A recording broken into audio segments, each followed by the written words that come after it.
Hey guys, it's me, ExandShadow. I'm going to be a little bit quieter than normal in this video because people are trying to sleep.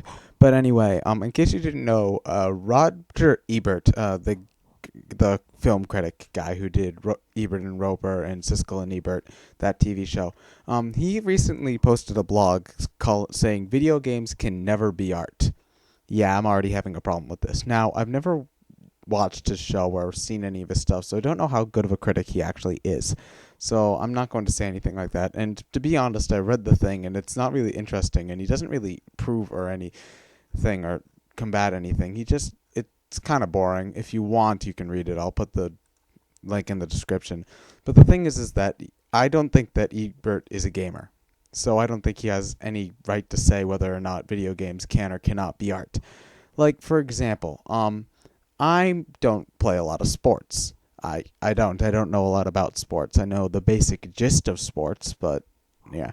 But anyway, I can't say whether or not hockey is fun because I've never played hockey. And in the same way, Roger Ebert doesn't really have the right to say that a video game can't be art because he's never played a video game. Now, he considers movies to be art. He implies that he considers stories to be art and paintings to be art.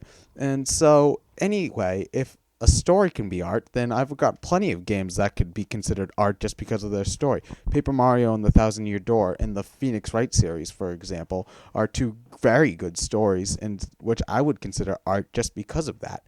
Now, his reason for that video games can never be art is basically because they're too undefined, but I don't see how that is a reason. If you want to consider something art, it just has to be emotionally touching.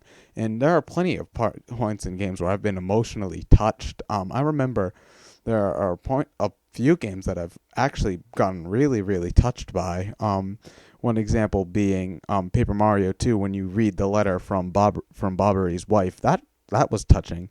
But the thing is that Ebert shouldn't be able to say that games aren't art because he hasn't played them. He has no idea what games are. I assume he has the typical adult view, like by adult I mean 40 years old and up, view of video games is, oh, you just shoot things, and oh, you just beat robots up, and it's not art at all.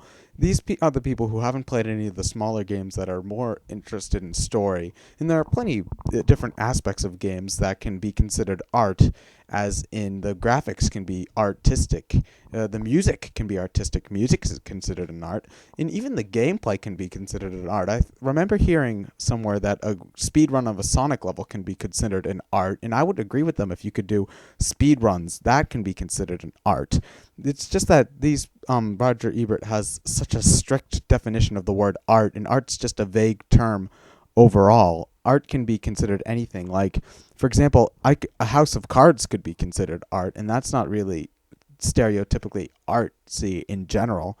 But yeah, this article just pisses me off just because he doesn't know what he's talking about when it comes to video games, and he shouldn't have such a strict definition of art, because I know plenty of games that could be considered art, and just listing them would be a waste of time for me and for you. You guys know games that you could be considered art. Yeah, but anyway, I would like to thank Gavi Zuli for his blog post alerting me to this. Thanks, man. Your blog is awesome. And yeah, have a good night, everybody. Bye.